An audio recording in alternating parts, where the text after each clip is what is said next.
എൻ്റെ ബിസിനസ്സിൽ വരാൻ കാരണം. എന്നെ ബിസിനസ്സിൽ കൊണ്ടുവന്നത് കരീം സാറാണ്. പിന്നെ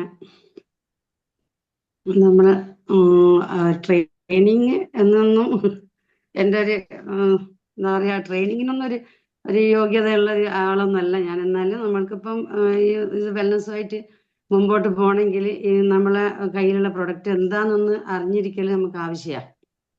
അതുകൊണ്ട് തന്നെ പിന്നെ കുറച്ച് കാര്യങ്ങൾ നിങ്ങൾക്ക് അറിയാവുന്ന തന്നെയായിരിക്കും, എന്നാലും ഒന്ന് ഒരു ഓർമ്മപ്പെടുത്തും പോലെ കുറച്ച് കാര്യങ്ങൾ സംസാരിക്കുക എന്നുള്ളതാണ് ഞാൻ ഉദ്ദേശിക്കുന്നത്. അപ്പം ഞാനിന്ന് ഇവിടെ പറയാൻ വേണ്ടി തിരഞ്ഞെടുത്തത് തായ് ഹെൽത്ത്. എല്ലാവർക്കും അറിയാവുന്ന ഒരു പ്രൊഡക്റ്റ് തന്നെയാണ്. തായ് ഹെൽത്താണ് ഞാൻ പറയാൻ ഉദ്ദേശിക്കുന്നത്. ആദ്യം തന്നെ നമുക്ക് ആരോഗ്യത്തെ പറ്റി, നമ്മൾ വെൽനസിന്റെ മേഖലയിൽ നിൽക്കുന്നവരാണ്. വെൽനസ് എന്ന് വെച്ചാൽ ഭാവിയിൽ ജീവൻ അപകടപ്പെടുത്തുന്ന രോഗങ്ങളിലേക്ക് നയിച്ചേക്കാവുന്ന സാധ്യതകളെ തിരിച്ചറിഞ്ഞുകൊണ്ട് പിന്നെ അത്തരം അവസ്ഥയിലേക്ക് എത്താതെ സൂക്ഷിക്കുമെന്നതാണ് വെൽനസ് കൊണ്ട് നമ്മൾ ഉദ്ദേശിക്കുന്നത്. അപ്പം ആ ഒരു മേഖലയിൽ നിൽക്കുന്ന നമ്മൾ എല്ലാ രോഗത്തിനും നമുക്ക് പ്രതിവിധിയുണ്ട്, വെൽനസിന്റെ പ്രൊഡക്റ്റുകൾ ഉണ്ട് എന്ന് വെച്ചിട്ട് നമ്മൾ സൂക്ഷ്മത ഇല്ലാതെ ജീവിക്കുന്നതിൽ അർത്ഥമില്ല. നമ്മൾ പൊതുവെ പറയാലോ ഇപ്പം പിന്നെ എല്ലാ രോഗത്തിന്റെ മൂലകാരണം ആസിഡിറ്റിയാന്ന് പറയും. ആസിഡിറ്റി വരാനുള്ള കാരണം നമ്മൾ ശ്രദ്ധിച്ചു കഴിഞ്ഞാൽ നമ്മളെ ഭക്ഷണ രീതിയാണ്. ഫാസ്റ്റ് ഫുഡിനെ മാത്രം പറയണ്ട, അല്ലാതെ തന്നെ നമ്മൾ വീട്ടിൽ എന്താ പറയുക, ചെറിയ കുട്ടികൾ, ഈ വീട്ടിലെ കുട്ടികൾ പ്രത്യേകിച്ചും പിന്നെ ഈ പച്ചക്കറികളും മത്സ്യങ്ങളൊക്കെ കുറെ ഉപയോഗിക്കാൻ മടിയുള്ള കുട്ടികളാണ്. ഇറച്ചി തന്നെ കൂടുതൽ, ഇറച്ചിയും ചോറും അങ്ങനത്തെ ഫുഡുകളാണ് കുട്ടികൾ ഇഷ്ടപ്പെടുന്നത്.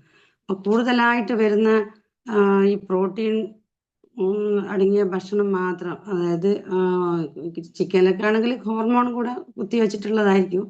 എന്നാലും ഇപ്പോൾ ഈ പിന്നെ കടലപ്പയറുകൾ വെജിറ്റബിൾ പ്രോട്ടീൻ ആണെങ്കിലും ഈ മാംസ്യാദികളും കൂടുതൽ കഴിക്കുന്ന സമയത്ത് നമ്മുടെ ശരീരത്തിന് അത് ദഹിപ്പിക്കാൻ വേണ്ടി ഹൈഡ്രോക്ലോറിക് ആസിഡിന്റെ ഉൽപ്പാദനം കൂട്ടേണ്ടി വരും. അപ്പം അത്രയും ആസിഡ് കൂട്ടി അത് ദഹിപ്പിച്ച് കഴിയുമ്പോൾ അതിനെ പുറന്തള്ളാൻ വേണ്ടി കിഡ്നിക്ക് ബുദ്ധിമുട്ടാകും. കിഡ്നി പുറന്തള്ളിയതിൻ്റെ ബാക്കി അത് നമ്മുടെ ശരീരത്തിലേക്ക്, രക്തത്തിലേക്ക് തന്നെ തിരിച്ചു വരുന്നത് ഒരു യൂറിക് ആസിഡിന്റെയും പിന്നെ ആസിഡിറ്റി ശരീരത്തിലേക്ക്, രക്തത്തിലേക്ക് വരുന്നതിൻ്റെ എല്ലാം ഒരു കാരണം അത് തന്നെയാണ്, നമ്മുടെ ഭക്ഷണ രീതി തന്നെയാണ്. പിന്നെ മാനസിക സമ്മർദ്ദം, പിന്നെ എന്താ പറയാ, പാരമ്പര്യമായിട്ട് തൈറോയിഡിലേക്ക് വരികയാണെങ്കിൽ പാരമ്പര്യ തൈറോയിഡിന്റെ ഒരു ഘടകമാണ്. അതിൻ്റെ ഒരു ആളാണ് ഞാനും. 22 വർഷം മുമ്പ് പോയിട്ടിരുന്ന തൈറോയിഡിന്റെ മുഴ എടുത്തു മാറ്റിയതാണ് എനിക്ക്. അന്ന് ഞാൻ എൻ്റെ നന്ദകുമാർ എന്ന് പറയുന്ന ഒരു ഡോക്ടറെ അടുത്ത് രാജേന്ദ്ര ഹോസ്പിറ്റലിൽ പോയിട്ട് കാണിച്ച് ഡോക്ടർ പറഞ്ഞ് തൈറോയിഡ് മുഴുവനായിട്ട് എടുത്ത് മാറ്റൂല, കുറച്ച് തൈറോയിഡ് വെച്ചുകൊണ്ട് ബാക്കി മുഴകളെല്ലാം എടുത്ത് മാറ്റുക ചെയ്യുന്നത്. അതേസമയത്ത് ഇന്ന് ചെയ്യുന്നതെല്ലാം തൈറോയിഡ് ഗ്രന്ഥി ഇല്ലാതെ പിന്നെ അവിടുന്ന് അങ്ങോട്ട് ജീവിക്കുന്നത് മുഴുവനും തൈറോയിഡിന്റെ ഗുളിക കഴിച്ചുകൊണ്ടാണ്. അപ്പോൾ ചികിത്സയിലും മാറ്റം വന്നിട്ടുണ്ട്. അന്ന് ഡോക്ടർ പറഞ്ഞത് ഇതിൻ്റെ തൈറോയിഡിന്റെ ഓപ്പറേഷൻ ചെയ്യുന്നതിൻ്റെ മുമ്പായിട്ട് പ്രസവമൊക്കെ കഴിയട്ടെ, പിന്നെ പ്രസവിക്കാനൊക്കെ ചിലപ്പം ഗർഭധാരണമൊക്കെ ഇല്ലാണ്ടായി പോകും, അതുകൊണ്ട് പ്രസവമൊക്കെ കഴിഞ്ഞിട്ട് വന്നിട്ട് ചെയ്താൽ മതി. ഇന്നിപ്പോൾ എൻ്റെ ഉമ്മാൻ്റെ ആങ്ങളെൻ്റെ മോക്കൊക്കെ ചെയ്യുന്ന സമയത്ത് ഡോക്ടർ അത് കുഴപ്പമില്ല, നമുക്കതിന് എന്തെങ്കിലും ഗുളിക എടുക്കാം, നേരത്തെ മുഴുവനായിട്ട് എടുത്ത് മാറ്റിയിട്ടില്ലെങ്കിൽ പിന്നെയും മുഴ വരാനുള്ള സാധ്യതയുണ്ട്, അതുകൊണ്ട് ആ ഗ്രന്ഥി എന്നെ എടുത്ത് മാറ്റണം എന്ന് പറഞ്ഞിട്ട് ഇന്ന് അങ്ങനെ ഒരു ചികിത്സയാണ് ഡോക്ടർമാർ സ്വീകരിച്ച്. എൻ്റെ ഉമ്മൻ്റെ ആങ്ങളെൻ്റെ മോക്ക് മാത്രമല്ല, ഇന്ന് ഞാൻ ഓപ്പറേഷൻ ചെയ്തെടുത്തിലെല്ലാം ചോദിച്ചാൽ അവരെല്ലാം പറയും അത് ഗ്രന്ഥി പിന്നെ ഗുളിക കഴിക്കുന്നുണ്ട്, ജീവിതകാലം മുഴുവനും ഗുളിക കഴിച്ചാൽ മതി, കുഴപ്പമില്ല എന്ന് ഡോക്ടർമാർ പറയുന്നത്. സൈഡ് എഫക്റ്റ് ഇല്ലാത്ത ഗുളികയാണ്, കുഴപ്പമില്ല, അത് കഴിക്കുന്നതുകൊണ്ട് ഒരു ബുദ്ധിമുട്ടും ഇല്ല. പിന്നെ സ്ഥിരമായ ഗുളികേൻ്റെ ഉപയോഗം പിന്നെ അസ്ഥി ദുർബലപ്പെടുവാനും ദഹന വ്യവസ്ഥ തകരാറിലാവുകയും ഹൃദയമിടിപ്പ് കൂടുവാൻ ഇതെല്ലാം കാരണമാവുന്നുണ്ട് എന്നുള്ളത് അവർക്ക് അറിയാം. പക്ഷെങ്കിൽ അവരുടെ മുമ്പിൽ അതേ വഴിയുള്ളൂ എന്നുള്ളത് കൊണ്ടാവാം അവരെങ്ങനെയാണ് പറയുന്നത്. അപ്പം ഈ തൈറോയിഡിനെ രക്തത്തിൽ വരുന്ന തൈറോയിഡും മുഴയായിട്ട് വരുന്നതെല്ലാം നമുക്കറിയാലോ. അപ്പം തൈറോയിഡ് എന്ന് പറയുമ്പോൾ 2 തരം തൈറോയിഡാണ്, ഹൈപ്പർ തൈറോയിഡും ഹൈപ്പറും ഹൈപ്പോയും. അപ്പോൾ ഹൈപ്പർ തൈറോയ്ഡ് എന്ന് പറയുമ്പോൾ അതിന്റെ ലക്ഷണങ്ങൾ ഇപ്പൊ നമുക്കൊരു എന്താ പറയാ ഇതിപ്പോ എത്രയോ കൂടിക്കൊണ്ടിരിക്കുന്ന ഒരവസ്ഥയായതുകൊണ്ട് തന്നെ നമുക്ക് ഒരുവിധം ലക്ഷണങ്ങളൊക്കെ നമുക്ക് നേരത്തെ തിരിച്ചറിയാൻ പറ്റും. അപ്പം ഹൈപ്പർ തൈറോയ്ഡ് ആണെങ്കിൽ നന്നായിട്ട് വിയർത്ത് അതുപോലെ മുടി കൊഴിച്ചിലുണ്ടാവും, നന്നായിട്ട് മെലിയും, ശരീരത്തില് ഭക്ഷണം എത്തിക്കഴിഞ്ഞാല് അത് ശരീരത്തിൽ വലിച്ചെടുക്കാനുള്ള ആരോ പറയുന്നുണ്ടോ, ശരീരത്തിൽ വലിച്ചെടുക്കാനുള്ള സമയമാകുന്നതിന്റെ മുമ്പേ അത് പെട്ടെന്ന് അങ്ങ് ദഹിച്ചു പോകും. ഹൈപ്പർ തൈറോയ്ഡുള്ള ആൾക്കുണ്ടാകുന്ന ഒരു ബുദ്ധിമുട്ട് അത് കാരണം തന്നെ ശരീരത്തിൽ ഒന്നും ലഭിക്കാതെ അതങ്ങ് വയറ്റിന്ന് പോകുന്നൊരവസ്ഥ വരുന്നു. പിന്നെ എന്താ പറയാ, ഈ ബ്ലീഡിംഗ് ഒക്കെ പെൺകുട്ടികളാണെങ്കിൽ മെൻസസിന്റെ ടൈമിൽ ഓവർ ബ്ലീഡിങ് ഉണ്ടാവും. പിന്നെ അങ്ങനെ കുറെ ബുദ്ധിമുട്ടാണ് ഹൈപ്പർ തൈറോയ്ഡ് ഉണ്ടാവുക. അപ്പം മുടി കൊഴിച്ചിലും വിയർപ്പും തന്നെയാണ് ആദ്യം അതിന്റെ ലക്ഷണമായിട്ട് വരിക. ഹൈപ്പോ ആണെങ്കിൽ ഇത് ദഹനം ഹൈപ്പറിൽ കൂടുതലാണെങ്കിൽ, ഹൈപ്പോയിലാണെങ്കിൽ ദഹനം വളരെ മന്ദഗതിയിലായിരിക്കും. അതുകൊണ്ട് തന്നെ വെയിറ്റ് കൂടും, ഫാറ്റ് കൂടും. പിന്നെ പെൺകുട്ടികളാണെങ്കിൽ മെൻസസിന്റെ ടൈമിൽ വ്യത്യാസം വരും. ആവശ്യത്തിന് തന്നെ ഈ നമ്മളെ മെൻസസ് എന്ന് പറയുന്ന അണ്ടത്തിനെ ഓരോ മാസവും ബീജമായിട്ട് സങ്കലിക്കാതെ അണ്ടത്തിനെ പുറന്തള്ളുക എന്നുള്ളതാണല്ലോ. അത് ശരീരത്തിൽ നിർബന്ധമായിട്ട് ചെയ്യേണ്ട ഒരു അവസ്ഥയാണ്. ഓരോ 28 ദിവസത്തിന്റെ ഉള്ളിലും അത് ക്ലീൻ ആയിക്കൊണ്ടിരിക്കണം ഗർഭപാത്രം. അപ്പൊ ആ ഒരു അവസ്ഥ ഇല്ലാതെ ഇതിലേക്ക് പോകും പെൺകുട്ടികൾ. അപ്പൊ അതും വലിയൊരു അപകടാവസ്ഥ തന്നെയാണ്. അതാത് മാസത്തിലെ ഒരു ക്ലീനിങ് ഗർഭാശയത്തിൽ നടക്കുന്നില്ല എന്നുള്ളത്. പിന്നെ അതുപോലെ ഗർഭധാരണത്തിനും ബുദ്ധിമുട്ടായി മാറും തൈറോയ്ഡ് ഉള്ളവർക്ക്. അപ്പോൾ ഓരോ രോഗവും ഓരോരോ അസ്വസ്ഥതകളാണ്. അപ്പോൾ നമ്മള് ഇപ്പം ഭക്ഷണത്തിന് പിന്നെ ഓർഗാനിക് ഭക്ഷണമൊക്കെ കഴിച്ച് പിന്നെ അധികം മാംസവും ഇതൊന്നും കഴിക്കാതിരുന്നാലും രോഗങ്ങൾ വരും. മാനസിക സമ്മർദ്ദം കൊണ്ട് വരും. അതായത് ഇപ്പൊ പിന്നെ ചിലർക്ക് അസൂയ, വെറുപ്പ് ഇതിങ്ങനെ സ്ഥിരമായിട്ട് കൊണ്ടു നടക്കുന്ന ഒരാളാണെങ്കിൽ അവർ ക്യാൻസറിലേക്ക് പോകാൻ സാധ്യതയുണ്ട്. അതുപോലെ ഒരു ദേഷ്യം പുറത്ത് കാണിക്കാതെ അടിച്ചമർത്തി ദേഷ്യത്തിനെ പിടിച്ചു വെക്കുന്ന ഒരാൾക്ക് പിന്നെ മൂത്രക്കല്ല് ഉണ്ടാവാൻ സാധ്യതയുണ്ടെന്ന് പറഞ്ഞത്. എന്തെന്ന് വെച്ചാൽ അവർക്കെല്ലാം മൂത്രക്കല്ല് ഉണ്ടാവും, അല്ലെങ്കിൽ പിന്നെ അസൂയയും വെറുപ്പുള്ളവർക്കെല്ലാം ക്യാൻസർ ഉണ്ടാവുന്നില്ല, സാധ്യതകളാണ്. അവരെന്ത് നല്ല ഭക്ഷണം കഴിച്ചാലും ഏത് നല്ല അവസ്ഥയിൽ ജീവിച്ചാലും ഇങ്ങനെ ഒരു അവസ്ഥ, ഒരു സ്വഭാവം ശരീരത്തിൽ കൊണ്ടു നടക്കും. അതുപോലെ എപ്പോഴും കാണുന്നവരെല്ലാം ചീത്ത പറയുന്ന ഒരു സ്വഭാവം, അവർക്ക് പിന്നെ ദാമ്പത്യ പരാജയം ഉണ്ടാവും എന്ന് പറയുന്നത്. അപ്പൊ കുട്ടികൾ വേണ്ട എന്നുള്ള തീരുമാനം എടുത്ത് നടക്കുന്ന ദമ്പതികൾക്ക് വന്ധ്യത വരാൻ സാധ്യതയുണ്ട്. അതുപോലെ നമ്മുടെ സ്വഭാവമായിട്ട് ബന്ധപ്പെട്ടിട്ടും കുറെ രോഗങ്ങൾ നമുക്ക് വരുന്നുണ്ട്. ശരീരത്തെ അറിഞ്ഞവൻ ദൈവത്തെ അറിഞ്ഞു എന്നാണ് അവർ ചൊല്ലുള്ളത്. അപ്പൊ ശരീരം ഒരിക്കലും പഠിച്ച ആധുനിക വൈദ്യശാസ്ത്രത്തിൽ തന്നെ പുരോഗമിച്ചോട്ടെ, ലക്ഷക്കണക്കിന് ഡോക്ടർമാർ ഓരോ വർഷവും പഠിച്ചിറങ്ങിക്കോട്ടെ, പക്ഷെ ആർക്കും ഇന്ന് വരെ ശരീരത്തിനെ പഠിച്ചു തീർക്കാൻ പറ്റിയിട്ടില്ല എന്നുള്ളതാണ്. അപ്പൊ കഴിയൊന്നും തോന്നില്ല. വിശ്വാസികൾക്ക് അറിയാം ദൈവത്തിന്റെ അപാരമായ ഒരു സൃഷ്ടിയാണ് മനുഷ്യ ശരീരം. അപ്പൊ ആ ഒരു ശരീരത്തിന് ആവശ്യമായതെല്ലാം ശരീരത്തിൽ തന്നെ ദൈവം സംവിധാനിച്ചു വെച്ചിട്ടുണ്ട്. ഓരോ ഗ്ലാൻഡുകളെയും സംരക്ഷിച്ചു കൊണ്ടുപോകാനുള്ള കഴിവ് തലച്ചോറിന്, അതിനെ നിയന്ത്രിച്ചു കൊണ്ടുപോകാനുള്ള കഴിവും ദൈവം വെച്ചിട്ടുണ്ട്. അപ്പൊ അതിന് വേണ്ടിയ കാര്യങ്ങളൊക്കെ നമ്മൾ ശരീരത്തിൽ ഇട്ടുകൊടുത്താൽ ശരീരം പിന്നെ സ്വഭാവം നന്നാക്കി കഴിഞ്ഞാൽ, അതായത് മാനസിക സാമൂഹികമായിട്ട് ശാരീരികമായി സ്വസ്ഥത നേടുന്ന ഒരവസ്ഥയിലേക്ക് ഒരാൾ വന്നു കഴിഞ്ഞാൽ അവർ പൂർണ്ണമായ ആരോഗ്യത്തിലേക്ക് എത്തിപ്പെടും. അപ്പൊ അതാണ് ഒന്ന് നമ്മൾ ചെയ്യേണ്ടത്. ഒന്ന് നമ്മുടെ സ്വഭാവ രൂപീകരണം, ഒന്ന് കഴിക്കുന്ന ഭക്ഷണം, പിന്നെ ആത്മീയമായിട്ട് വിശ്വാസികൾ ഏതൊരു വിശ്വാസം ആയിക്കോട്ടെ, ഒരു ദൈവവും ആത്മാവും തമ്മിലുള്ള ഒരു ബന്ധം, അതിനാണ് നമ്മൾ ധ്യാനത്തിലേക്ക് പോകണം. യോഗ, ധ്യാനം, ഇതൊക്കെ പറയുന്നതിന്റെ കാരണം അതൊക്കെ മനുഷ്യന്റെ ശരീരത്തിന് നല്ല ഉറക്കം ഉണ്ടാവണം. ഒരാൾ നമ്മളോട് സുഖമാണോ എന്ന് ചോദിക്കുമ്പോൾ എനിക്ക് സുഖമാണെന്ന് പറയണമെങ്കിൽ എല്ലാ തരത്തിലും ഒരു അസ്വസ്ഥത ഇല്ലാത്ത ഒരവസ്ഥയിൽ മാത്രമാണ് മനസ്സറിഞ്ഞ് എനിക്ക് സുഖമാണെന്ന് പറയാൻ പറ്റും. അല്ലെങ്കിൽ സുഖം തന്നെ, അല്ലെങ്കിൽ അങ്ങനെ പോകുന്നു, ഇങ്ങനെയൊക്കെ മറുപടി പറയാം. ഒരാൾ ബെഡിൽ പോയി കിടന്ന് കഴിഞ്ഞാൽ നമ്മൾ തലയണയുമ്പോൾ തലയും വെച്ച് അവിടെ കിടന്ന് ഒന്ന് കുറച്ച് കഴിയുമ്പോഴത്തേക്ക് നമുക്ക് നല്ലൊരു ഗാഢ നിദ്ര കിട്ടണം. അതിലാണ് നമ്മളെല്ലാ ശരീരത്തിന്റെ പിന്നെ ഒരുവിധം കാര്യങ്ങളൊക്കെ റെഡിയായി വരുന്നത് രാത്രി ഉറക്കത്തിലാണ്. ഉറക്കം കുറഞ്ഞു വയ്ക്കും ഈ ആസിഡിറ്റി ഉള്ള ശരീരത്തിൽ മാത്രമേ എല്ലാ രോഗങ്ങളും, തൈറോയ്ഡ് എന്നല്ല എല്ലാ രോഗങ്ങളും വരുന്നത് അസിഡിറ്റി കൂടുതലുള്ള ശരീരത്തിൽ. അപ്പൊ അസിഡിറ്റീനെ കളയാന്നുള്ളത് ആദ്യം ചെയ്യേണ്ടത്. പിന്നെ ഇന്ന് നമ്മളെ മക്കൾ, നമ്മൾ എല്ലാത്തിനും പ്രൊഡക്റ്റ് കഴിക്കാന്ന് വെച്ചാൽ അത് നടക്കുന്ന ഒരു കാര്യമല്ല. നമ്മളെ സംബന്ധിച്ചിടത്തോളം നല്ലൊരു വരുമാനം ഉള്ളതില്ലാതെ ആൾക്കാർക്ക് പ്രൊഡക്റ്റ് കഴിച്ചുകൊണ്ടിരിക്കുക എന്നുള്ളതും ബുദ്ധിമുട്ടാണ്. പിന്നെ പ്രൊഡക്റ്റിനെ മാത്രം ആശ്രയിക്കുക എന്നുള്ളതും ബുദ്ധിമുട്ട് തന്നെയാണ്. നമ്മളെ ആരോഗ്യത്തിന് ശ്രദ്ധിച്ചുകൊണ്ട്, ഇപ്പം കൂടുതലും മീറ്റ് കഴിക്കുന്ന ആൾക്കാരാണെങ്കിൽ ഈ കുക്കുംബർ 2-3 മണിക്കൂർ കഴിയുമ്പോൾ കുക്കുംബർ കഴിച്ചിരിക്കണം. അത് അതിന്റെ കുത്തിപ്പിഴിഞ്ഞ് അതിന് നീരായിട്ടോ അല്ലെങ്കിൽ ഉറങ്ങാൻ കിടക്കുമ്പോൾ കുക്കുംബർ കഴിച്ചിരിക്കണം. പ്രവാചകൻ സല്ലല്ലാഹു അലൈഹി വസല്ലം പറയുന്നുണ്ട്. എനിക്ക് ഇസ്ലാം മതത്തെ പറ്റി മാത്രമേ അറിയൂ, അതുകൊണ്ടാണ് അതിനെ പറയുന്നത്.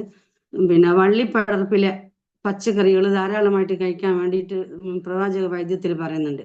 അതിലും റസൂൽ സല്ലല്ലാഹു അലൈഹി വസല്ലം പറയുന്നുണ്ട്, എനിക്ക് അതിൽ വള്ളിപ്പടർപ്പിലെ പച്ചക്കറിയിൽ എനിക്ക് ഏറ്റവും കൂടുതൽ ഇഷ്ടം ചൊരങ്ങയാണെന്ന്. ഇപ്പൊ ചൊരങ്ങ ഇന്ന് ഇക്കോളജി വൈദ്യശാസ്ത്രം എല്ലാം ചൊരങ്ങ ഏറ്റവും നല്ല ആൽക്കലിൻ ഫുഡായിട്ട് കണ്ടെത്തിയിട്ടുണ്ട്. ചൊരങ്ങ മാത്രമല്ല, പിന്നെ തണ്ണിമത്തനും ഇതൊക്കെ വള്ളിപ്പടർപ്പിലുള്ള കുറെ കാര്യങ്ങൾ അതിന് നല്ലതാണ്. തണ്ണിമത്തനും പിന്നെന്താ പറയാ വെള്ളരിക്കയും ഇതൊക്കെ അതിൽ പെട്ട തന്നെയാണ്. എന്നാലും ചൊരക്കയാണ് ഏറ്റവും നല്ല ആൽക്കലിൻ ഫുഡ്. അപ്പൊ ചൊരക്ക ഭക്ഷണത്തിൽ ഉൾപ്പെടുത്തുക എന്നുള്ളത് നമ്മൾ ശ്രദ്ധിക്കേണ്ട ഒരു കാര്യമാണ്. നമ്മളെ മക്കൾക്കും ആർക്കും അത്ര ഇഷ്ടപ്പെടുന്ന ടേസ്റ്റ് അല്ല അതിൻ്റെ. എന്താ പറഞ്ഞാൽ അത് അസിഡിറ്റി ഒഴിവാക്കാൻ നല്ലൊരു ഒരു ഭക്ഷണം അത്.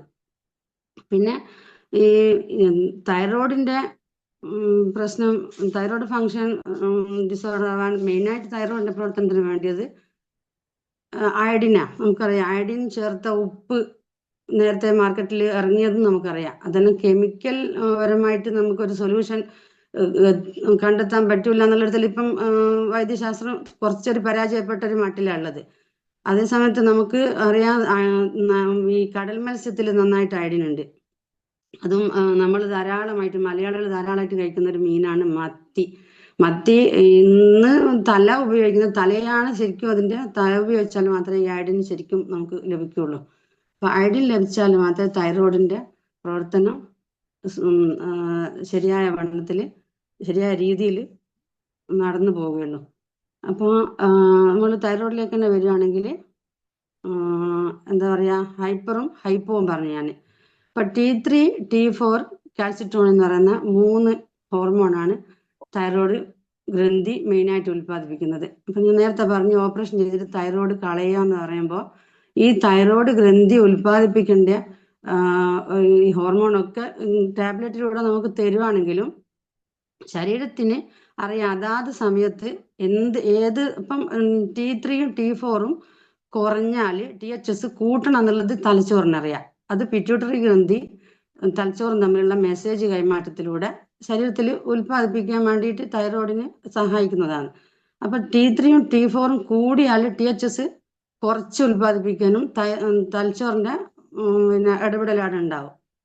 അപ്പൊ അത് നമ്മൾക്ക് ഗുളിക കഴിക്കുമ്പോൾ ഒരിക്കലും പിന്നെ ഇത്ര ഇതിൽ വെച്ച് ഗുളിക കഴിക്കുമ്പോൾ ഒരു മാസം ആകുമ്പോൾ ടെസ്റ്റ് ചെയ്ത് ഡോക്ടർ പിന്നെ അത് കൂട്ടുകയോ കുറക്കുകയോ അല്ലെങ്കിൽ അങ്ങനെ കണ്ടിന്യൂ ചെയ്യുകയോ പറയുമ്പോൾ ശരീരത്തിന്റെ തനതായ ഒരു പ്രവർത്തനം അവിടെ നടക്കുന്നില്ല എന്നുള്ളതാണ് സത്യം. അപ്പൊ നമ്മൾ എപ്പോഴും ശ്രദ്ധിക്കേണ്ടത്, ഒരിക്കലും തൈറോയിഡിന്റെ ഗുളിക കഴിച്ചിട്ട് തൈറോയിഡിന്റെ പ്രവർത്തനത്തിന് നേരെ കൊണ്ടുപോകാന്ന് വിചാരിക്കാതെ തൈറോയിഡ് ഗ്രന്ഥിനെ, അതായത് സെക്കൻഡ് ബ്രെയിൻ ആയിട്ടാണ് തൈറോയിഡ് ഗ്രന്ഥിനെ കണക്കാക്കപ്പെടുന്നത്. നമ്മുടെ ദഹന വ്യവസ്ഥയും കാര്യങ്ങളൊക്കെ, ദഹനം എന്ന് പറയുമ്പോൾ ശരീരത്തിന്റെ മെയിനായ ഒരു ഘടകമാണ് ദഹനം കൃത്യമായിട്ട് കൊണ്ടുപോകാൻ എന്നുള്ളത്. ദഹനം കൃത്യമായിട്ട് കൊണ്ടുപോകാൻ, മെറ്റബോളിക് സിസ്റ്റത്തിന് കൃത്യമായിട്ട് കൊണ്ടുപോകാൻ ഏറ്റവും കൂടുതൽ സഹായിക്കുന്ന ഗ്രന്ഥിയാണ് തൈറോയ്ഡ് ഗ്രന്ഥി. അപ്പൊ നമുക്ക് അവിടെ ആ ഗ്രന്ഥി നിർബന്ധം എന്നുള്ളത് നമ്മൾ ആദ്യം മനസ്സിലാക്കുക. തൈറോയിഡിന്റെ ഒരു ഓപ്പറേഷൻ ചെയ്യേണ്ട അവസ്ഥ വന്നു കഴിഞ്ഞാൽ ഇങ്ങനെ ഇന്ന് ഡോക്ടർമാർ ട്രീറ്റ്മെന്റ് ചെയ്യുന്നുള്ളൂ. നമ്മൾ ഹോസ്പിറ്റലിൽ പോയിട്ട് ഗ്രന്ഥി പൂർണ്ണമായിട്ട് എടുക്കണ്ട, കുറച്ചവിടെ വെച്ചേക്ക്, ഇതൊന്നും പറയാൻ ഇടപെടാൻ നമുക്ക് പറ്റൂല. നമുക്ക് പറ്റുന്ന ഒരു കാര്യം, തൈറോയ്ഡ് വന്നാൽ നമുക്ക് നമ്മൾ തൈ ഹെൽത്ത് കൊടുത്തിട്ട് എത്രയായാലും അതിന്റെ ചിലവാകുന്ന പൈസ നോക്കാതെ ആ ഒരു ഗ്രന്ഥിന്റെ ആരോഗ്യത്തെ തിരിച്ചെടുക്കുക എന്നുള്ളതാണ് നമ്മൾ ആദ്യം ചെയ്യേണ്ട കാര്യം.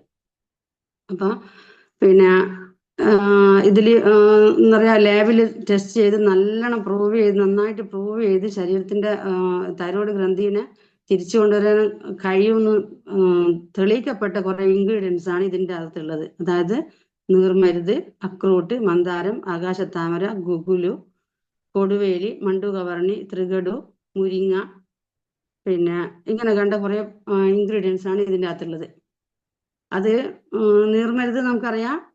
പിന്നെ ഹൃദയത്തിൻ്റെ ആരോഗ്യത്തിന് നമ്മൾ വെൽഹാർട്ടിൻ്റെ അകത്ത് നമ്മൾ അറിഞ്ഞൊരു കാര്യമാണ് നീർമരുത്. രക്തത്തിനെ ഡയല്യൂട്ട് ചെയ്യാനും ഹൃദയത്തിൻ്റെ ആരോഗ്യത്തിനെ സംരക്ഷിക്കാനും ഏറ്റവും കൂടുതൽ കഴിയുന്നൊരു ഇൻഗ്രീഡിയൻസ് ആണ് നീർമരുത്. അപ്പൊ അക്രൂട്ട്, മന്ദാരം, ആകാശത്താമര എന്ന് പറയുമ്പോൾ തൈറോയ്ഡ് ഗ്രന്ഥിയിൽ നേരിട്ട് ഇടപെട്ട് അതിന്റെ പ്രവർത്തനത്തെ സുഗമമാക്കാനുള്ള കഴിവും അതിന്റെ ആരോഗ്യത്തിനെ മെച്ചപ്പെടുത്താനുള്ള കഴിവുള്ള 3 ഇൻഗ്രീഡിയൻസ് ആണ് ഈ പറയുന്ന അക്രൂട്ടും, മന്ദാരവും, ആകാശത്താമര എന്ന് പറയുന്നത്. ഉഗുലു എന്ന് പറയുമ്പോൾ ഫാറ്റിനെ ബേൺ ചെയ്യും. പിന്നെ അതുപോലെ കൊടുവേലി ദഹന പ്രക്രിയ സുഗമമാക്കാൻ സഹായിക്കുന്നതാണ് കൊടുവേലി. അപ്പൊ ദഹന പ്രക്രിയനെ നേരാവണ്ണം കൊണ്ടുപോകാൻ സഹായിക്കുന്ന ഒരു ഗ്രന്ഥിയാണല്ലോ തൈറോയ്ഡ്. അപ്പൊ അതിനെ ഒന്നുകൂടെ ബൂസ്റ്റ് ചെയ്യാൻ വേണ്ടിയിട്ട് ഗൂഗിള് അവിടെ പിന്നെ ത്രികടവും ദഹനത്തിനെ സഹായിക്കാനും, അതുപോലെ ഇതിൽ എന്തെല്ലാം ഇൻഗ്രീഡിയൻസ് ആണോ അടങ്ങിയിരിക്കുന്നത് അതിനെ ഒന്നും കൂടെ ബൂസ്റ്റ് ചെയ്ത് ശരീരത്തിനെ നന്നായിട്ട് പ്രവർത്തിക്കാൻ വേണ്ടിയിട്ട് അതിൽ ഫലിപ്പിക്കാൻ വേണ്ടിയിട്ട് ചേർത്ത ഒരു ഇൻഗ്രീഡിയൻസ് ആണ് ത്രികടു. പിന്നെ മുരിങ്ങ അയണ് ധാരാളം ഉള്ളത് കൊണ്ട് തന്നെ പിന്നെ ഹീമോഗ്ലോബിന്റെ ഉൽപാദനം കൂട്ടാനും, പിന്നെ അതുവഴി ഊർജോൽപാദനം നടത്തി ശരീരത്തിന് വേണ്ടിയ എനർജി നിലനിർത്താൻ കഴിവുള്ള ഒരു ഇതാണ് മുരിങ്ങ. പിന്നെ പിന്നെ ഇതിൽ ഇതുണ്ട് ശർക്കരയും എനർജിക്ക് വേണ്ടിയിട്ട് ചേർത്തിരിക്കുന്ന ഒരു ഇതാണ് ഇൻഗ്രീഡിയൻസ് ആണ്. അപ്പോൾ അങ്ങനെയുള്ള കുറേ ഇൻഗ്രീഡിയൻസ് ചേർന്ന് ഈ തൈ ഹെൽത്ത് നമുക്ക് കഴിക്കേണ്ടതെന്ന് പറഞ്ഞാൽ ഒരു 15 ml അത്ര തന്നെ വെള്ളം ചേർത്ത് വെറും വയറ്റിലാണ് ഇത് കഴിക്കേണ്ടത്. കഴിക്കേണ്ട ഡോസേജ് ഒക്കെ എല്ലാവർക്കും അറിയുന്ന കാര്യം തന്നെ, എന്നാലും ഒന്നും കൂടെ പറഞ്ഞത് മാത്രം. അപ്പം ഈ തൈറോയ്ഡ് പ്രശ്നം വരുന്നത് കൂടുതലും സ്ത്രീകൾക്കാണ്. പുരുഷന്മാരെ അപേക്ഷിച്ച് ഏറ്റവും കൂടുതൽ സ്ത്രീകൾക്ക് തന്നെയാണ്. അതുകൊണ്ട് തന്നെ പീരീഡുമായിട്ട് ബന്ധപ്പെട്ടിട്ട് ബുദ്ധിമുട്ട് അനുഭവിക്കുന്നവരായിരിക്കും. ഹൈപ്പർ ആണെങ്കിൽ പിന്നെ ഓവർ ബ്ലീഡിങ്ങിന്റെ പ്രശ്നം ഉണ്ടാവും. ഹൈപ്പോ ആണെങ്കിൽ ക്രമം തെറ്റിയിട്ട് മാസമുറ തെറ്റിപ്പോകുന്നതും ബ്ലഡ് ഇല്ലാത്ത അവസ്ഥയിലേക്ക് ഹൈപ്പോ തൈറോയ്ഡ് ഉള്ളവർ പോകും. അപ്പൊ ഇത് രണ്ടും കൊണ്ട് തന്നെ തൈറോയ്ഡ് പ്രശ്നമുള്ള പെൺകുട്ടികൾക്കും സ്ത്രീകൾക്കും അതിന്റെ കൂടെ വുമൺ കമ്പാനിയൻ ചേർത്ത് കൊടുക്കുക എന്നുള്ളതാണ് നമ്മൾ ചെയ്യേണ്ടത്. പിന്നെ ചിലർക്ക് തൈറോയ്ഡ് അവസ്ഥ ഉള്ളിടത്ത് എനിക്കൊക്കെ ഉണ്ടാകുന്നത് ഹൃദയമിടിപ്പ് കൂടും.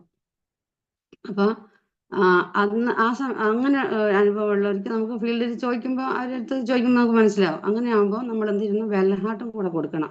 പിന്നെ ഇതിനൊക്കെ പുറമെ പിന്നെ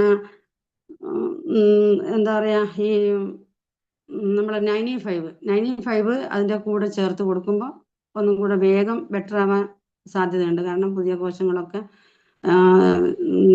പുനർനിർമ്മാണം ചെയ്യാനും ഫ്രീ റാഡിക്കലിനെ നീക്കം ചെയ്യാനൊക്കെ ശരീരത്തിന് കഴിവുണ്ടാകുമ്പോൾ നമ്മളെ പ്രൊഡക്റ്റ് എത്രയും വേഗം ശരീരത്തിൽ ഫലിച്ചു വരും.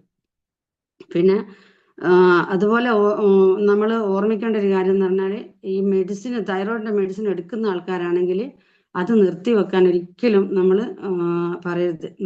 അതിന്റെ കൂടെ തന്നെ അപ്പോൾ അവര് വെറുമായിട്ട് തന്നെയാണ് ആ ഗുളിക കഴിക്കുക. അപ്പം അവര് ഗുളിക കഴിച്ചതിന് ശേഷം കുറച്ച് കഴിഞ്ഞൊരു മണിക്കൂർ ഇടവിട്ടിട്ട് നമ്മളെ പ്രൊഡക്റ്റ് കഴിക്കാൻ പറഞ്ഞാൽ മതി. ഒരു കാരണവശാലും അത് നിർത്തി വെച്ചിട്ട് നമ്മളെ പ്രൊഡക്റ്റ് കഴിക്കുമ്പോൾ ശരീരം പെട്ടെന്ന് ഡിസോർഡർ ആവാൻ സാധ്യതയുണ്ട്. തൈറോയ്ഡ് കൂടും. അപ്പോൾ അവർ നമ്മളെ പ്രൊഡക്റ്റിനെ കുറ്റം പറയും, ഇത് കഴിച്ചത് ഞാൻ ഇങ്ങനെയായി എന്ന് പറയും. അപ്പോൾ അവരോട് പറയും നിലവിൽ കഴിക്കുന്ന ഗുളിക കഴിച്ചുകൊണ്ട് തന്നെ ആ ഒരു ഡോസേജിൽ കഴിച്ചുകൊണ്ട് തന്നെ നമ്മളെ പ്രൊഡക്റ്റ് കഴിക്കുക. എല്ലാ മാസവും പിന്നെ പരിശോധിച്ചതിന് ശേഷം ഡോസ് കുറച്ച് അങ്ങനെ ഏറ്റവും ചുരുങ്ങിയത് 3 മാസം കൃത്യമായിട്ട് കഴിക്കണം. 6 മാസം തന്നെ കഴിച്ചാലാണ് കൂടുതലും റിസൾട്ട് വരുന്നത്. പിന്നെ അത് പ്രത്യേകം പറഞ്ഞു കൊടുക്കുക. അത്യാവശ്യം വിലയുള്ള പ്രൊഡക്റ്റ് ആയതുകൊണ്ട് അവർ വിചാരിക്കും ഒരു മാസം കഴിച്ചാലൊക്കെ മാറി കിട്ടും എന്നുള്ള. അത് ആദ്യമേ പറയാം, ഇത്രയും ഒരു മിനിമം 3 മാസം കഴിക്കണം, മാക്സിമം 6 മാസം കഴിക്കണം. പറ്റുമെങ്കിൽ അതിൻ്റെ കൂടെ 95 കൂടെ കഴിക്കണം. തൈറോയ്ഡ് ഗ്രന്ഥിനെ നിലനിർത്തി കഴിഞ്ഞാൽ ഇപ്പം നമുക്ക് ശരീരത്തിന് ഉണ്ടാകുന്ന ബെനിഫിറ്റും ഭാവിയിൽ നമ്മൾ രോഗത്തിലേക്ക് എത്താണ്ടിരിക്കാനുള്ള ചാൻസ് ഒക്കെ പറഞ്ഞു കൊടുത്തതിന് ശേഷം അവർക്ക് പൂർണ്ണമായി നമ്മൾ ബോധ്യപ്പെട്ട് കഴിക്കുമ്പോഴാണ് നമുക്ക് ഒരു ഫലത്തിലേക്ക് എത്തുന്നത്. എന്തും അങ്ങനെ തന്നെ.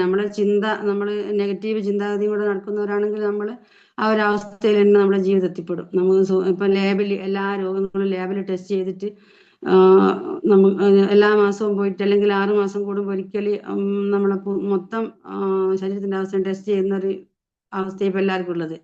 രോഗം ടെസ്റ്റ് ചെയ്തുകൊണ്ട് നമുക്ക് ആരോഗ്യം തിരിച്ചിട്ടൊന്നുമില്ല. രോഗം കണ്ടുപിടിക്കാൻ വേണ്ടിയിട്ടാണ് നമ്മൾ ശ്രമിക്കുന്നത്. പക്ഷെങ്കിൽ അത് നമ്മൾ തെറ്റായ ഒരു ധാരണയാണ്. എപ്പോൾ നമ്മളിങ്ങനെ രോഗം കണ്ടുപിടിക്കാൻ വേണ്ടി ടെസ്റ്റ് ചെയ്ത് പോകുമ്പോൾ നമ്മൾ ആ ചിന്തയിൽ രോഗം രോഗം രോഗം നമ്മൾ ആ രോഗം വരുമോ, ഈ രോഗം വരുമോ, ക്യാൻസർ വരുമോ, മറ്റേ ഷുഗർ വരുമോ, പ്രഷർ വരുമോ, അതിങ്ങനെ ചിന്തിച്ചുകൊണ്ടിരിക്കുമ്പോൾ നമ്മൾ അതിലേക്ക് തന്നെ എത്തിപ്പെടുന്നു എന്നുള്ളതാണ് യാഥാർത്ഥ്യം. അപ്പൊ നമ്മൾ അതിനെപ്പറ്റി ആലോചിക്കുക, നമ്മൾ ആരോഗ്യത്തിനെ പറ്റി ചിന്തിച്ചുകൊണ്ടേയിരിക്കുക. ഈ പറഞ്ഞ പോലെ നമ്മൾ ആരോഗ്യത്തിനെ സംരക്ഷിക്കാൻ വേണ്ടി കൃത്യമായൊരു 30 മിനിറ്റ് വ്യായാമം ചെയ്യുന്നതും നല്ല ആൾക്കാരുമായിട്ട് നല്ല ഇടപാട് പിന്നെ കൊണ്ടു നടക്കുന്നതും പിന്നെ സാമൂഹിക ആരോഗ്യം എന്ന് പറയും, നല്ല ബന്ധങ്ങൾ. നമ്മൾ മൈ ലൈഫിലാകുമ്പോൾ നമുക്ക് എല്ലാ നാട്ടിലും ഒരു ബന്ധം ഉണ്ടാവും. അതൊക്കെ നല്ല രീതിയിൽ കൊണ്ടു നടക്കുമ്പോൾ നമ്മുടെ ആരോഗ്യത്തിന് നന്നായിട്ട് അത് പോസിറ്റീവായിട്ട് എടുക്കാം നമുക്കത്. അതുപോലെ പിന്നെ നല്ല ചിന്തകൾ ഞാനിപ്പം ചിന്തിക്കുന്നതാ.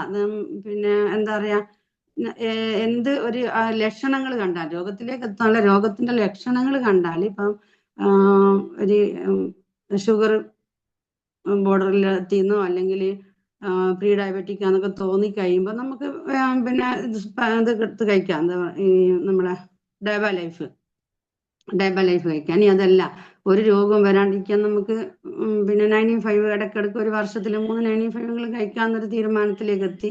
അതിനുള്ള വരുമാനം നമ്മൾ ഇതിലൂടെ തന്നെ കണ്ടെത്തി.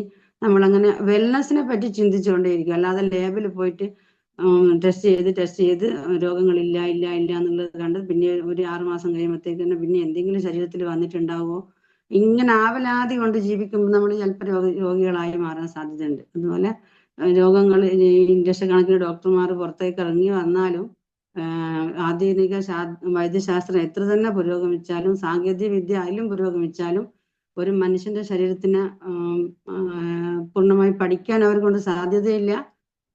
അതുപോലെ ഇന്ന് രോഗത്തിന്റെ മുമ്പിൽ പകച്ചു നിൽക്കുന്ന ഒരവസ്ഥയാണ് ഇപ്പൊ. ഒരു ഭാഗത്ത് അത് കച്ചവടമായിട്ട് മാറി, രണ്ടാമത്തത് പിന്നെ ഇപ്പം നമ്മൾ ഏതൊരു ആന്റിബയോട്ടിക്കിന്റെ ഉപയോഗം, ഇപ്പൊ ഒരു ഡോക്ടറെ അഭിമുഖം ഞാൻ ഇന്നാള് കേട്ടതെന്ന് പറഞ്ഞാല്, ഇപ്പൊ ആന്റിബയോട്ടിക് കൊടുത്താല് ഒരു രോഗിക്ക് കൊടുത്ത് ഈ ICUലൊക്കെ ഉള്ള രോഗികൾക്ക് ആന്റിബയോട്ടിക് കൊടുത്തു കഴിഞ്ഞാല് ആ ICUല് ഈ രോഗികളെ മാറി കൊണ്ടുവരുന്ന സമയത്ത് ICUല് ഉണ്ടാകുന്ന രോഗാണുക്കള് അതേസമയത്ത് എന്നും പിന്നെ ഡെറ്റോളിട്ട് ക്ലീൻ ചെയ്യുകയും ഇതൊക്കെ എല്ലാം ചെയ്യുന്നുണ്ടെങ്കിൽ തന്നെയും ആ വരുന്ന രോഗാണുക്കള് ഈ പിന്നെ ഇതിനെ മറികടക്കാൻ പഠിച്ചു എന്നുള്ളത് എന്താ ഒരു പൈപ്പ് ലൈൻ അങ്ങനെ എന്തോ ഒരു അത് എനിക്ക് അത്ര മനസ്സിലായിട്ടില്ല. എന്നാലും നമ്മൾ മനസ്സിലാക്കാൻ അതിൻ്റെ ഒരു ആകെ ചുരുക്കം എന്ന് പറഞ്ഞാൽ ആന്റിബയോട്ടിക് ഇതിനെ തോൽപ്പിക്കാൻ വേണ്ടി നമ്മളെ വൈറസുകൾക്ക് കഴിഞ്ഞിരിക്കുന്നു എന്നുള്ളതാണ് അവരുടെ മുമ്പിൽ ഒരു ബുദ്ധിമുട്ടായി നിൽക്കുന്ന കാര്യം. അപ്പൊ നമ്മൾ പരമാവധി ആന്റിബയോട്ടിക് എടുക്കുന്ന അവസ്ഥയിലേക്ക് എത്താണ്ട് ശ്രമിക്കുക എന്നുള്ളതിന് നമുക്ക് ഏറ്റവും ഉപകാരപ്പെട്ട ഒരു മേഖലയിലാണ് നമ്മൾ എത്തിപ്പെട്ടത്. നമുക്ക് ലക്ഷണങ്ങൾ കാണുമ്പോൾ തന്നെ തൈറോയ്ഡ് എന്നല്ല, എല്ലാ രോഗത്തിന്റെ ലക്ഷണങ്ങൾ കാണുമ്പോൾ തന്നെ നമുക്ക് രോഗം വന്നിട്ട് ചികിത്സിക്കാനുള്ള മേഖലയല്ല നമ്മളത്. രോഗം വരാതെ സൂക്ഷിക്കുക ആയുർവേദത്തിന്റെ ലക്ഷ്യം എന്ന് പറഞ്ഞാൽ ആരോഗ്യവാനായ ഒരാളെ ആരോഗ്യത്തിന് സംരക്ഷിക്കുക, വാതപിത്ത കഫത്തിന്റെ സന്തുലിതാവസ്ഥ നിലനിർത്തി കൊണ്ടുപോകാന്നുള്ളതാണ് ആയുർവേദത്തിന്റെ ഉദ്ദേശം. പിന്നെ കവചപ്രാശം സ്ഥിരമായിട്ട് കഴിക്കാം, ലിവഗൈൻ കഴിക്കാം, പിന്നെ അതുപോലെ ഉള്ള ഉൽപ്പന്നങ്ങളൊക്കെ കഴിച്ചിട്ട് നമ്മൾ ആരോഗ്യത്തിനെ സംരക്ഷിക്കുക. അതുപോലെ നമ്മളെ മക്കളെ ജീവിതശൈലി, ഭക്ഷണത്തിനോടുള്ള എന്താ പറയാ അമിതമായ ഒരു ആവേശം, ഈ ഫാസ്റ്റ് ഫുഡിനോടുള്ള അതൊക്കെ നമ്മൾ പറഞ്ഞ് കുറച്ചൊക്കെ മാറ്റിയെടുക്കുക എന്നുള്ളത് തന്നെയാണ്. നമ്മൾ പ്രൊഡക്റ്റ് കഴിക്കാം, രക്ഷപ്പെടാന്നുള്ളതിലപ്പുറം നമ്മൾ അതും കൂടെ ചിന്തിക്കണം. ആരോഗ്യത്തിന് നമുക്ക് തൈറോയ്ഡ് ഗ്ലാൻഡ് ഫങ്ഷൻ ചെയ്യാൻ അയഡിൻ ഉള്ള പോലെ തന്നെ പാൻക്രിയാസിനാണെങ്കിൽ സൾഫറൊക്കെ ആവശ്യമുണ്ട്. അതുപോലെ അത് ഒക്കെ ഉൾപ്പെട്ടിട്ടുള്ളതാണ് നമ്മളെ ഓരോ പ്രൊഡക്റ്റ് ആണെങ്കിൽ തന്നെയും ഭക്ഷണം നേരാവണ്ണം കഴിച്ചിരിക്കണം. അതായത് പിന്നെ മാംസം കഴിക്കുകയാണെങ്കിൽ അതിൻ്റെ കൂടെ സലാഡ് കഴിക്കാതെ, സലാഡ് ഒന്നുകിൽ നേരത്തെ കഴിക്കുക അല്ലെങ്കിൽ ഫ്രൂട്ട്സും അങ്ങനെ തന്നെ. ഭക്ഷണം കഴിച്ച് കഴിഞ്ഞ് ഒരു മണിക്കൂറൊക്കെ കഴിഞ്ഞിട്ട് കഴിക്കുക എന്നുള്ളത് ഇതിൻ്റെ അകത്തേക്ക് ഇപ്പം കല്യാണ വീട്ടിലൊക്കെ പോയി കഴിഞ്ഞാൽ ഭക്ഷണത്തിന് കൂടെ തന്നെ സലാഡ് ഉണ്ടാകും, നമ്മളങ്ങനെ തന്നെ കഴിക്കുകയും ചെയ്യും. ആ ഒരു ഇതൊക്കെ ഈ പറഞ്ഞ പോലെ പ്രവാചക വൈദ്യത്തിൽ വേവിച്ചതും വേവിക്കാത്തതും ഒന്നിച്ച് കഴിക്കാൻ പാടില്ല എന്നുള്ളൊരു നിർദ്ദേശമുണ്ട്. അതൊക്കെ ഇപ്പൊ ഇക്കോളജി ശാസ്ത്രമൊക്കെ ജനങ്ങളിലേക്ക് എത്തിച്ചു തുടങ്ങി. അതൊക്കെ നമ്മൾ ഒന്നും കൂടെ അത് മനസ്സിലാക്കി നമ്മൾ ആരോഗ്യത്തിന് ശ്രദ്ധിക്കുക. രോഗമില്ലാത്ത അവസ്ഥയിലേക്ക്, രോഗം വന്ന് ചികിത്സിക്കുന്നതിനേക്കാളും രോഗമില്ലാത്ത അവസ്ഥയിലേക്ക് എത്തുക എന്നുള്ളതാണ് നമ്മൾ ചെയ്യേണ്ടതെന്നാണ് എനിക്ക് പറയാനുള്ളത്. പിന്നെ ഞാൻ പറഞ്ഞല്ലോ എനിക്ക് തൈറോയിഡിന്റെ മുഴ ഓപ്പറേഷൻ ചെയ്ത് മാറ്റിയതാണെന്നുള്ളത്. ഞാൻ പാരമ്പര്യമായിട്ട് ആ ഒരവസ്ഥയിലേക്ക് വന്നതാണ്. ഉമ്മയുടെ ഉമ്മാക്കൊക്കെ ഈ തൈറോയിഡിന്റെ ഗ്രന്ഥി വളർച്ച, ഗോയിറ്റർ മുഴ എന്നാണ് പറഞ്ഞത് ഡോക്ടർമാർ. അത് എൻ്റെ ഡോക്ടർ അന്ന് പറഞ്ഞ് മുഴുവനായിട്ട് എടുത്ത് മാറ്റുന്നില്ല, എന്നാണോ നിനക്ക് തൈറോയിഡിലൊരു വേരിയേഷൻ തോന്നുന്നത്, ഒരു ക്ഷീണമോ കഥപ്പോ അങ്ങനെ എന്തെങ്കിലും ഒന്ന് ശരീരത്തിൽ തോന്നിക്കഴിഞ്ഞാൽ അന്ന് നീ പോയിട്ട് ആദ്യം തൈറോയിഡ് ടെസ്റ്റ് ചെയ്യണം. മുഴുവനായിട്ട് എടുത്ത് മാറ്റിക്കഴിഞ്ഞാൽ ഇപ്പൊ തന്നെ നീ പിന്നെ ഗുളികനെ ആശ്രയിച്ച് ജീവിക്കേണ്ടി വരും, അത് വേണ്ട എന്ന് പറഞ്ഞിട്ട് 22 വർഷം മുമ്പ് നന്ദകുമാര ഡോക്ടർ എനിക്ക് വേണ്ടി അങ്ങനെ ചെയ്തു തന്നെ. ഇന്ന് വരെ ഒരു കുഴപ്പവും എനിക്ക് ഉണ്ടായിട്ടില്ല. ഇടക്കാലത്ത് മാനസിക സമ്മർദ്ദം തൈറോയിഡിലേക്ക് എത്തിക്കും എന്ന് പറഞ്ഞതിൻ്റെ ഒരു ഉദാഹരണം കൂടിയാണ്. എനിക്ക് എൻ്റെ ഒപ്പം വെച്ച സമയത്ത് വല്ലാതെ ടെൻഷൻ കൂടി, ഹൃദയമെടുപ്പ് കൂടിയപ്പോൾ ഞാൻ ഹരിസാറിൻ്റെ അടുത്ത് ഞാൻ പറഞ്ഞു, ഹരിസാറെ എനിക്ക് ഇടയ്ക്കിടയ്ക്ക് ഹൃദയം വല്ലാണ്ട് ഇടിക്കുന്ന പോലെ തോന്നുന്നുണ്ട്, എനിക്ക് എന്താണെന്നറിയില്ല, പിന്നെ നല്ല ക്ഷീണമുണ്ട് എന്ന് പറഞ്ഞപ്പോൾ ഹരിസാർ പറഞ്ഞു, ഇത് വേഗം പോയിട്ട് തൈറോയിഡ് ടെസ്റ്റ് ചെയ്യും, എന്നിട്ട് ഡോക്ടറെ കാണിക്കാം. തൈറോയിഡിൻ്റെ ജസ്റ്റ് ഒന്ന് നോക്കിയാൽ മതി, എന്തെങ്കിലും വേരിയേഷൻ ഉണ്ടെങ്കിൽ പിന്നെ ഡോക്ടർ പറയും കൂടുതലായിട്ട് എന്ത് ടെസ്റ്റ് വേണമെന്നുള്ളത്. അങ്ങനെ ഒന്ന് ലാബിൽ ടെസ്റ്റ് ചെയ്തിട്ട് ആ ടെസ്റ്റ് റിപ്പോർട്ടുമായിട്ട് ഡോക്ടറെ കാണുമെന്ന് പറഞ്ഞപ്പോൾ ഞാൻ അങ്ങനെ പോയി കണ്ടതിന് ശേഷം ഡോക്ടർ പറഞ്ഞു തൈറോയിഡിന്റെ പിന്നെ T3 THS അത് വിശദമായിട്ട് നോക്കാനുണ്ടെന്ന് പറഞ്ഞു.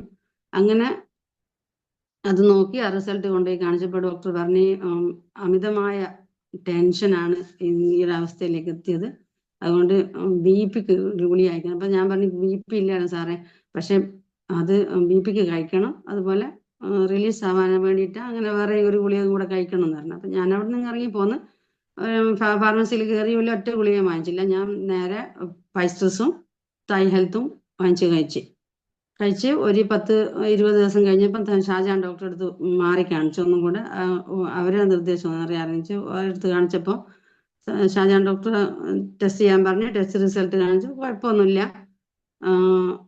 പിന്നെ ചെറിയൊരു ഡോസിൽ ഗുളിക കഴിച്ചാൽ മതി എന്ന് പറഞ്ഞു. അപ്പം പിന്നെ ഞാൻ ഗുളിക പേടിച്ചിട്ട് വാങ്ങിച്ച് ഇവിടെ കൊണ്ടുവച്ച ഒരാഴ്ചത്തേക്ക്, പക്ഷെ കഴിച്ചിട്ടില്ല. ഞാൻ നമ്മളെ തൈ ഹെൽത്തും 95ഉം ഇതൊക്കെ കഴിച്ച് വെൽഹാർട്ട് കഴിക്കണം എന്നുള്ളത് എനിക്ക് പിന്നെയാണ് ഞാനത് ഓർമ്മിക്കുന്നത്. ഹൃദയടിപ്പ് കൂടുന്നത്, പക്ഷെ അതൊന്നും കുഴപ്പമുണ്ടായില്ല. തൈ ഹെൽത്ത് മാത്രം കഴിച്ചിട്ട് തന്നെ പിന്നെ ആ പ്രശ്നം വന്നിട്ടേ ഇല്ല.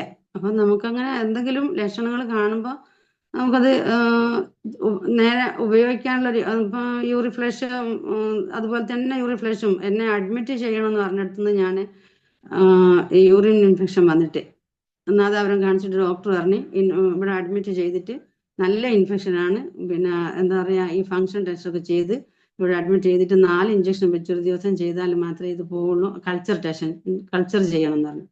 അപ്പോൾ കൾച്ചർ ചെയ്യുന്ന എന്തിനാന്ന് വെച്ചപ്പോൾ ഡോക്ടർ പറഞ്ഞു അതിലുള്ള ബാക്ടീരിയ ഏതാന്ന് കണ്ടുപിടിക്കാനും അതിനെതിരെ ഇഞ്ചക്ഷൻ ചെയ്യാൻ വേണ്ടിയിട്ടാണ് കൾച്ചർ ചെയ്യുന്നതെന്ന് പറഞ്ഞു. അപ്പം ഞാൻ കൾച്ചർ ചെയ്യാനും പോയില്ല, അഡ്മിറ്റ് ചെയ്യാനും പോയില്ല.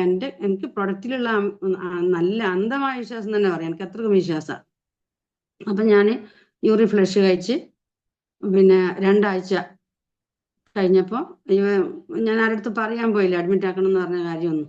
2 ആഴ്ച കഴിഞ്ഞ് ലാബിൽ പോയിട്ട് ഞാൻ പറഞ്ഞു നേരത്തെ ചെയ്ത അതേ ടെസ്റ്റിനൊന്ന് ചെയ്യണം എന്ന് പറഞ്ഞപ്പോൾ അവർ പറഞ്ഞു ഒരു 80% കുറവുണ്ട് നേരത്തെത്തിലും, എന്നാലും നിങ്ങൾ ഡോക്ടർ കാണിക്കാതെ ട്രീറ്റ്മെൻറ്റ് എടുക്കാതെ നിൽക്കല്ലേ, അപകടമാണ്, കിഡ്നി അടിച്ചു പോകും, അങ്ങനെ അപ്പോൾ ഇങ്ങനെ ഇപ്പോൾ എന്നൊക്കെ പറഞ്ഞപ്പോൾ എനിക്ക് പേടിയായി. പിന്നെ ഞാൻ ഈ 2ാമത്തെ ടെസ്റ്റും കൊണ്ട് വേറെ ഡോക്ടർ സമീപിച്ച് ഗവൺമെൻറ് ഹോസ്പിറ്റലിൽ.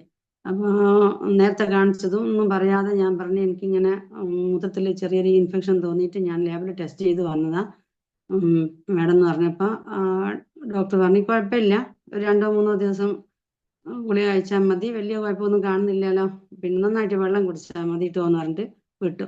അപ്പം ഞാൻ പിന്നെയും ഇത് യൂറിഫ്ലഷനെ കഴിച്ച് കംപ്ലീറ്റ് മാറി. അപ്പം അങ്ങനെ നമുക്ക് പ്രൊഡക്റ്റ് ഉപയോഗിക്കാൻ പറ്റണം.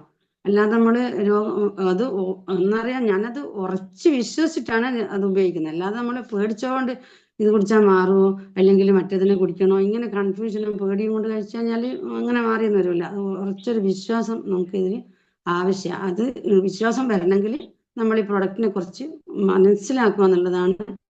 അതല്ലാതെ ട്രെയിനിങ് തരാൻ വേണ്ടിയിട്ടുള്ളൊരു വിദ്യാഭ്യാസവും കാര്യങ്ങളൊന്നും ഞാൻ നേരത്തെ പറയാറില്ല. അത്രയൊന്നും അറിവും കാര്യങ്ങളൊന്നും ഇല്ല. പക്ഷെ നമ്മൾ ഓരോ പ്രൊഡക്റ്റിനെ പറ്റിയും തൈ ഹെൽത്തിനെ പറ്റി നിങ്ങളെല്ലാം ഉപയോഗിച്ചവരൊക്കെ ഉണ്ടാവും, അറിഞ്ഞവരുണ്ടാവും. എന്നാലും അറിയാത്തവർക്ക് ഒന്നുകൂടെ മനസ്സിലാക്കാനും നേരത്തെ പഠിച്ചവർ മറന്നുപോയതൊന്നും കൂടി പൊടി തട്ടാനും ഒക്കെ എൻ്റെ ക്ലാസ് ഉപകാരപ്പെട്ടിട്ടുണ്ടെങ്കിൽ നിങ്ങൾ അറിയിക്കുക. പിന്നെ ഉപയോഗിച്ചുള്ള റിസൾട്ട് അറിയിക്കുക. പിന്നെ ഈ തൈറോയിഡിന്റെ ബുദ്ധിമുട്ട് ഞാൻ പറഞ്ഞില്ലേ, ഹൈപ്പർ തൈറോയിഡ് വന്നതാണ് എൻ്റെ മൂത്ത മോന്. അപ്പൊ ഞാനന്ന് ഗൾഫിൽ നിന്ന് വന്നവന് എഞ്ചിനീയറിംഗ് കോളേജിൽ ബാംഗ്ലൂർ പഠിച്ചുകൊണ്ടിരിക്കുന്ന സമയത്താണ്. അപ്പൊ അവനിങ്ങനെ വല്ലാതെ മെലിഞ്ഞു പോയി, എല്ലും തോലും ആയിപ്പോയി എന്നൊക്കെ ഭർത്താവിന്റെ ഉമ്മ പറയുമ്പോൾ ഞാൻ വിചാരിച്ച് സ്നേഹ കൂടുതലുകൊണ്ട് പറയുന്നതായിരിക്കും. ഫോട്ടോ ഒന്നും ഞാൻ കണ്ടിട്ടുണ്ടായിരുന്നു. ഞാൻ എയർപോർട്ടിൽ വന്ന് ഇറങ്ങുമ്പോൾ എൻ്റെ മോനെ കാണുന്നത് എല്ലിൽ പൊതിഞ്ഞൊരു ശരീരം, മാംസം എന്ന് പറയുന്ന ഒരു സംഗതി എൻ്റെ മോന്റെ മേലില്ല. ഞാൻ അങ്ങനെ കണ്ടപാടേ തളർന്നുപോയി. നമ്മൾ ഈ ഒരു മേഖലയിലൊന്നും വരാത്ത കാരണം തന്നെ നമുക്ക് അതിനെ പറ്റി ഒരു ധാരണയൊന്നും ഇല്ലല്ലോ. അങ്ങനെ ഡോക്ടറെ അടുത്ത് കൊണ്ടുപോയി കാണിച്ചപ്പോൾ അപ്പുറത്തെ വീട്ടിലൊരു ഡോക്ടർ ഉണ്ട്, ഡോക്ടർ മെഡിസിന് പഠിക്കുന്ന ഒരു കുട്ടി ഉണ്ടായിരുന്നു. അപ്പം അവൻ കണ്ടപാടെ പറഞ്ഞ് തൈറോയ്ഡ് ആവാനും സാധ്യത എന്നാണ്. അങ്ങനെ കൊണ്ടുപോയി കാണിച്ച് പിന്നെ ഗുളിക കഴിക്കാൻ പറഞ്ഞ്, ജീവിതകാലം മുഴുവനും കഴിക്കണം, ഇത് നിർത്താൻ പറ്റൂല എന്നൊക്കെ പറഞ്ഞ്. പക്ഷെ അവനത് കഴിച്ചിട്ടൊന്നുമില്ല. എന്തോ പിന്നെ ഇതിലേക്ക് വന്നതിന് ശേഷം ഞാൻ നമ്മുടെ പ്രൊഡക്റ്റ് ഒരുപാട് അവൻ കൊണ്ട് കഴിപ്പിച്ചിട്ടുണ്ട്. പക്ഷെ എന്തോ ഭാഗ്യവശാൽ അവന്റെ ആ ഒരു അവസ്ഥയിൽ നിന്ന് അവൻ മാറി. അവൻ കുറച്ചു കാലേ ഗുളിക കഴിച്ചിട്ടുള്ളൂ, ജീവിതകാലം ഒന്നും കഴിക്കാൻ പറ്റൂല എന്ന് പറഞ്ഞു. അവനങ്ങ് മാറ്റിക്കളഞ്ഞു, എത്ര പറഞ്ഞിട്ട്. അപ്പൊ അന്ന് അവന്റെ മുടി മൊത്തം കൊഴിഞ്ഞു പോയിട്ടുണ്ടായിരുന്നു, വല്ലാതെ വേർപ്പായിരുന്നു. അവനൊരു 2-3 മാസം എടുത്തൊന്ന് അതിൽ നിന്ന് റിക്കവറായി വരാൻ വേണ്ടി. അപ്പൊ അതും എൻ്റെ ജീവിതത്തിൽ അനുഭവിച്ചൊരു വ്യക്തിയാണ് ഞാൻ. അപ്പൊ അത് പെൺകുട്ടികളെ സംബന്ധിച്ചിരുന്നാണെങ്കിൽ കൂടുതൽ ബുദ്ധിമുട്ടാണ്. പെൺകുട്ടികൾ നമ്മൾ കൂടുതലായി ശ്രദ്ധിക്കുന്നത് ഈ പീരീഡ്സുമായിട്ട് ബന്ധപ്പെട്ടിട്ട് അവർക്ക് ബുദ്ധിമുട്ട് വരുന്നതാണ്. കൂടുതലായിട്ട് ശ്രദ്ധിക്കാൻ. 2 തൈറോയിഡും പെൺകുട്ടികളെ വല്ലാതെ ബുദ്ധിമുട്ടിക്കും. കൂടുതൽ ഇന്ത്യക്കാരിൽ 10 ആളെ എടുത്തു നോക്കിയാൽ ലോകത്തിന്റെ കണക്കിലാണെന്തോ 10 ആളിൽ ഒരാൾ ഇന്ത്യക്കാരൻ ഇന്ത്യക്കാരിൽ തൈറോയിഡ് ഉണ്ടെന്നോ അങ്ങനെ ഒരു അഞ്ജിത മാഡത്തിന്റെ ഒരു ഞാൻ കേട്ടിട്ടുണ്ട്. അപ്പൊ DB അനന്തനാരായണൻ സാർ ആണ് നമ്മുടെ പ്രൊഡക്റ്റിന്റെ പിന്നിൽ. നമുക്കറിയാം, ആയുഷ് പ്രീമിയം സർട്ടിഫിക്കറ്റ് കിട്ടിയ യാതൊരു സൈഡ് എഫക്റ്റും ഇല്ലാതെ ഉപയോഗിക്കാൻ പറ്റുന്ന ഒരു പ്രൊഡക്റ്റും കൂടിയാണിത്. മാത്രമല്ല അനന്തനാരായണൻ സാറിന് സ്വന്തമായിട്ടുള്ള ഒരു പ്രിപ്പറേഷനും കൂടി ഇതിലുണ്ട്. അതൊക്കെ നമ്മളൊരു ഭാഗ്യമാണ്. പിന്നെ അങ്ങനെ ഒരു മേഖലയിൽ നമ്മൾ പൈസക്ക് വേണ്ടിയാണ്, ഞാനൊക്കെ വരുമാനത്തിന് വേണ്ടി തന്നെയാണ് ഇതിലേക്ക് വന്നത്. ഇത്രയൊന്നും കമ്പനിയെ പറ്റിയും ഇത്ര നല്ല പ്രൊഡക്റ്റാണെന്ന് അറിഞ്ഞിട്ടൊന്നുമല്ല. നമുക്കൊരു എന്തെങ്കിലും ഒരു വരുമാനം എക്സ്ട്രാ വേണം എന്നുള്ളൊരു ചിന്തയിൽ ഇത് പ്രൊഡക്റ്റ് ആളുകളിലേക്ക് എത്തിച്ചാൽ പൈസ കിട്ടുമല്ലോ എന്നുള്ളൊരു ഒറ്റൊരു ചിന്തയിൽ തന്നെ വന്നതാണ്. പക്ഷെ ഞാൻ ഇന്ന് സെയിൽ ചെയ്യുന്നതിൽ കൂടുതൽ ഞാൻ ആഗ്രഹിക്കുന്നത്, അതിന്റെ വരുമാനത്തെക്കാളും കൂടുതൽ ആഗ്രഹിക്കുന്നത് നമ്മളെ ജനങ്ങളിലേക്ക്, നമ്മുടെ കുടുംബങ്ങളിലേക്ക് ഇത് പറഞ്ഞു കൊടുക്കുക, ഇതെല്ലാം എത്തിച്ചിട്ട് അവരെ വെൽനസ് മേഖലയിലേക്ക് ഹോസ്പിറ്റലിൽ പോയിട്ട് ഇങ്ങനെ ബുദ്ധിമുട്ടുന്ന അവസ്ഥയിൽ നിന്ന് കരകയറ്റുക എന്നുള്ളൊരു ചിന്തയാണ് എനിക്ക് കൂടുതലുള്ളത് ഇപ്പോൾ. കാരണം അങ്ങനെ എല്ലാ വീട്ടിലും എന്തെങ്കിലും രോഗം കൊണ്ട് ഇങ്ങനെ ബുദ്ധിമുട്ടുന്ന ആൾക്കാരെ നമ്മൾ കാണാം. എവിടെ പോയാലും ഒന്നുകിൽ ഷുഗർ, പ്രഷർ, അല്ലെങ്കിൽ ക്യാൻസർ, അല്ലെങ്കിൽ തൈറോയ്ഡ്, അല്ലെങ്കിൽ യൂറിക് ആസിഡ്, ഇങ്ങനെ എന്തെങ്കിലും ഒരു പ്രശ്നം കൊണ്ട് ബുദ്ധിമുട്ടുന്ന ആൾക്കാർ, അല്ലെങ്കിൽ എന്താ പറയാ ആർത്രൈറ്റിസിലെ ഈ ആമവാദം പോലുള്ള മുട്ടുവേദന, തേയ്മാനം, അങ്ങനെയുള്ള കുറേ ബുദ്ധിമുട്ടുകളിൽ ജീവിക്കുന്ന ആൾക്കാരെ തന്നെ നമ്മൾ കാണുന്നത്. അപ്പൊ അവരെല്ലാം ഒന്ന് പറഞ്ഞു കൊടുത്ത് ഓരോരുത്തരെ ആരോഗ്യത്തിലേക്ക് കൊണ്ടുവരാൻ പറ്റിയിട്ടുണ്ടെങ്കിൽ ഏറ്റവും നല്ല പുണ്യം നമുക്ക് എന്തെങ്കിലും ചെയ്തു എന്ന് വിചാരിച്ചിട്ട് മരിച്ചു പോവാം. അപ്പൊ അതാണ് ഇപ്പൊ എന്റെ മനസ്സിൽ കൂടുതൽ വന്നത്. വരുമാനം ഇന്നും ഞാൻ ആഗ്രഹിക്കുന്ന കാര്യം തന്നെയാണ് വരുമാനം. എന്നാലും ഒരു കുടുംബം പോറ്റേണ്ട ഉത്തരവാദിത്വമൊന്നും ഇന്ന് എൻ്റെ തലയിൽ ഇല്ല. അതുകൊണ്ട് തന്നെ അത് അത്രത്തോളം എനിക്ക് അങ്ങനെ അല്ലെങ്കിൽ ഇറങ്ങിയേ പറ്റും, രാവിലെ ഇറങ്ങിയിട്ടത് പിന്നെ വരുമാനം കണ്ടെത്തി വൈകുന്നേരം എന്തെങ്കിലും കൊണ്ടുവരണം എന്നുള്ളൊരു അങ്ങനെ ഒരു ഇതൊന്നും എൻ്റെ ജീവിതത്തിൽ ഇന്നില്ല, അൽഹംദുലില്ലാ. എന്നാലും ഞാനിത് പറഞ്ഞുകൊണ്ടേയിരിക്കും, ഞാനത് മരിക്കുന്നവരെ പറഞ്ഞുകൊണ്ടേയിരിക്കും, എനിക്ക് അറിയാവുന്ന കാര്യങ്ങൾ പറഞ്ഞുകൊണ്ടേയിരിക്കും. അപ്പം നമുക്ക് ഫീൽഡിൽ പോകുമ്പോൾ കൂടുതൽ പഠിക്കാനും പറ്റും. ഓരോരുത്തരുടെ കാര്യങ്ങൾ പറയുമ്പോൾ അല്ലെ നമ്മൾ പറയുന്നത് തെറ്റാണോ, ആ പറഞ്ഞത് ശരിയാണെന്നുള്ളതെല്ലാം നമുക്ക് ഫീൽഡിൽ ഇറങ്ങിയാൽ മാത്രമേ പറ്റുള്ളൂ. അപ്പൊ ഇത്രയൊക്കെയാണ് എനിക്ക് പറയാനുള്ളത്. ഞാൻ പറഞ്ഞതിൽ എല്ലാവർക്കും എന്തെങ്കിലും മനസ്സിലായിട്ടുണ്ടെങ്കിൽ അതൊന്ന് പറഞ്ഞു തരണം. പിന്നെ